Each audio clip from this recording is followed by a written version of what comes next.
Hello, welcome to Lalitha's lovely kitchen. நம்ம இன்னைக்கு பார்க்க போகிற ரெசிபி என்னென்னா வெரி வெரி சிம்பிள். வேறு ஒன்றும் இல்லை. இது வந்து கடலைக்காய் சுண்டல். ஓகே, இந்த நிலக்கடலை சுண்டல் நம்ம இன்னைக்கு பண்ண போகிறோம். ப்ரீவியஸ் டே அதை வந்து தண்ணியில் போட்டு நல்லா ஊற வச்சுருந்தேன். அதுக்கப்புறமா அதை கார்த்தால் குக்கரில் போட்டு உப்பும் போட்டு நல்லா வெந்து வச்சுருக்கேன். ஸோ இதுக்கு நம்ம பண்ண வேண்டியது என்னென்ன சாமான் தேவை அப்படின்னா, கருவேப்பிலை, கொத்தமல்லி, ஒரே ஒரு பச்சை மிளகா, ஸ்மால் பீஸ் இஞ்சி, அதுக்கப்புறமா கட் பண்ணி வச்சுருக்கிற கோகோனட்டு. இதான் நம்ம பார்க்க போகிறோம். நான் பாண்லியில் கொஞ்சமாக எண்ணெய் விட்டு வச்சுட்டுருக்கேன். நான் தேங்காய் எண்ணெய் யூஸ் பண்ணுவேன் இந்த சுண்டலுக்கு. இது வந்து ஒரு மாதிரி மணமாக நல்லாயிருக்கும் அப்படின்னு சொல்லிட்டு.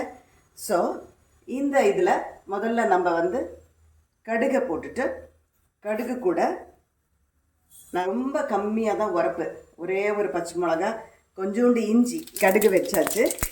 இப்போ நான் வந்து இதில் கொஞ்சம் பெருங்காயம் ஆட் பண்ணியிருக்கேன். அதுக்கப்புறமா இந்த கடலைக்காயை, இதில் கொஞ்சம் தண்ணி இருக்குது, இதை வேஸ்ட் பண்ணக்கூடாது, ஏன்னா இதில் இருக்கிற ப்ரோட்டீன் எல்லாம் போயிடும். ப்ளஸ்ஸு இதில் உப்பு போட்டிருக்கிறதும் கம்மியாயிடும், அதனால் நான் அது கூடயே போடுறேன். இப்போ இந்த கடலைக்காய் கொஞ்சம் தண்ணி வற்றட்டும். அதுக்குள்ளே நம்ம வந்து இதெல்லாம் மிக்சியில் போட்டு அரைச்சி எடுத்துன்னு வந்துடலாம். தேங்காய், இஞ்சி, பச்சை மிளகா, இந்த மூணையும் போட்டு ஒரு திருப்பு திருப்பணும், அவ்வளோதான். நம்ம வந்து ரொம்ப நைஸாக அரையணும்னு இல்லை, ஒரு திருப்பு திருப்பின்னு வரணும். இதை வந்து நீங்கள் தேங்காயை துருவி கூட இதுக்கு போடலாம், தெர் இஸ் நோ ப்ராப்ளம். எல்லாம் போட்டு சாய்ச்சி போட்டுட்டோம்னா குழந்தைகளுக்கு இந்த காரம்லாம் வாயில் கிடைக்காது. பச்சை மிளகா, இஞ்சி எல்லாம், இஞ்சி போட்டுக்கிறதே தெரியாது. But it will be nice flavor and it will also give a very good taste. That is the reason I have kept like this. இதில் வந்து ஒரு பாதி மூடி தேங்காய் எடுத்து வச்சுருக்கேன். ஸோ உங்களுக்கு எவ்வளோ தேவையோ, ஜாஸ்தியோ கம்மியோ, அதுக்கேற்ற மாதிரி போட்டுக்கலாம். இப்போ இதை வந்து மிக்சியில் போட்டு ஒரு திருப்பின்னு வந்துட்டு தென் we will see. பாருங்க, இதை அரைச்சின்னு வந்தாச்சு. ரொம்ப நைஸாக அரைக்கல, அந்த இஞ்சியும் பச்சை மிளகாயும் அது கூட சேர்கிற அளவுக்கு தான் இதை அரைச்சின்னு வந்திருக்கேன். இப்போ வந்து இதில் கொஞ்சம் தண்ணி வற்றியாச்சு. ஸோ இதோட நம்ம இப்போ இதை ஆட் பண்ணிடலாம்.